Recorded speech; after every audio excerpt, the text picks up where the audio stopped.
Detective Sarah Reeves stood at the edge of the crime scene, her eyes fixed on the body sprawled across the kitchen floor. The victim, a middle-aged man named Marcus Holloway, lay face down in a pool of his own blood.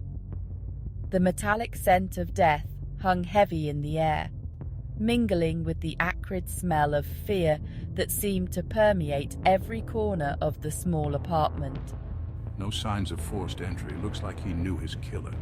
Sarah's partner, Detective Mike Torres, crouched beside the body, his latex-gloved hands carefully examining the victim's clothing. Sarah nodded, her mind already racing through possibilities. She'd seen countless crime scenes in her 15 years on the force, but something about this one made the hairs on the back of her neck stand on end.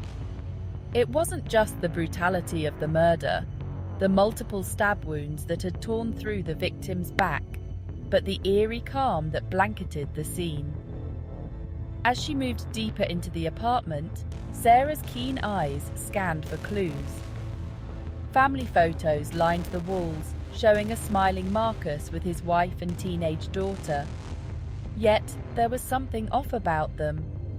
In each picture, Marcus's smile seemed strained, his eyes holding a hint of what? Fear? Resignation? Sarah's attention was drawn to a small notepad on the coffee table. She slipped on a pair of gloves and carefully lifted it, revealing a hastily scrawled message. "It's here again. God help me, it's here."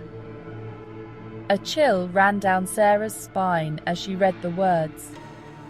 What had Marcus been so afraid of? And more importantly, was it connected to his death? As the forensics team arrived and began their meticulous work, Sarah stepped outside for a breath of fresh air. The night was unseasonably cold, and she pulled her jacket tighter around her shoulders. That's when she noticed the neighbor, an elderly woman peering out from behind her curtains. Their eyes met, and the woman beckoned Sarah over with a trembling hand. "You're here about poor Marcus, aren't you?" The woman asked, her voice barely above a whisper. Sarah nodded, producing her badge. "Detective Reeves. Did you know Mr. Holloway well?"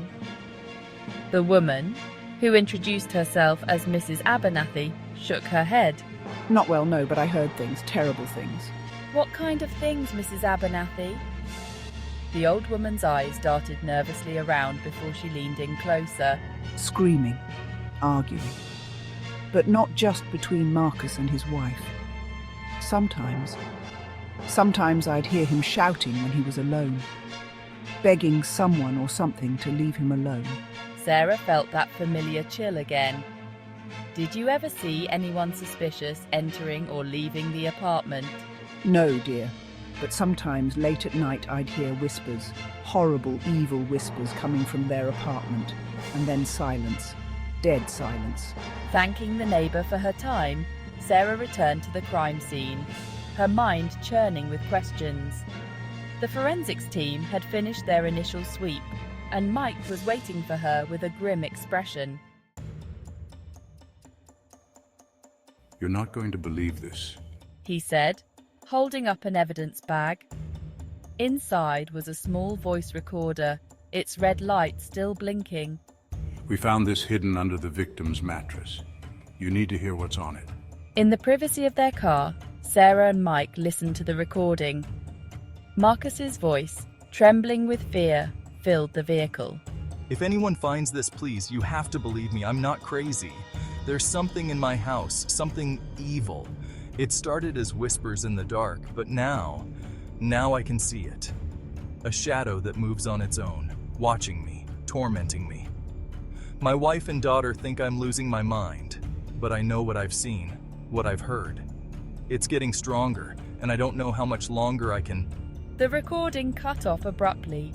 leaving behind a static-filled silence that seemed to stretch on forever.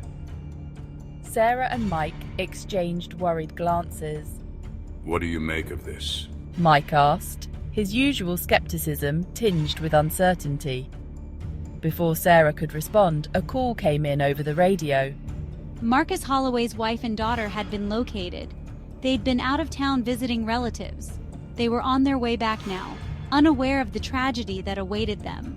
As they waited for the family to arrive, Sarah couldn't shake the feeling that they were missing something crucial.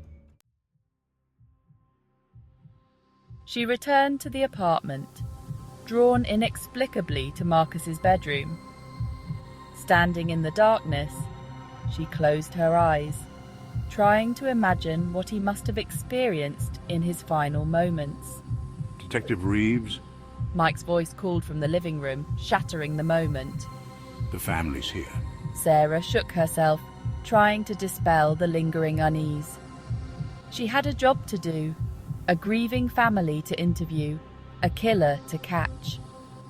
And yet, as she left the bedroom, she couldn't help but feel that something was watching her, its malevolent gaze boring into her back. The investigation continued for weeks, but no concrete evidence ever surfaced. No fingerprints, no DNA, no clear motive. The case of Marcus Holloway remained unsolved, filed away with countless other cold cases. But Sarah Reeves never forgot. On sleepless nights, she would find herself revisiting the crime scene photos, listening to Marcus's recording over and over. And sometimes, in the darkest hours of the night, she could have sworn she heard a whisper, faint but unmistakable, calling her name from the shadows. She knew, with a certainty that chilled her to her core, that whatever had tormented Marcus Holloway wasn't finished. It was out there, waiting, watching. And sooner or later, it would strike again. Sarah just prayed she would be ready when it did.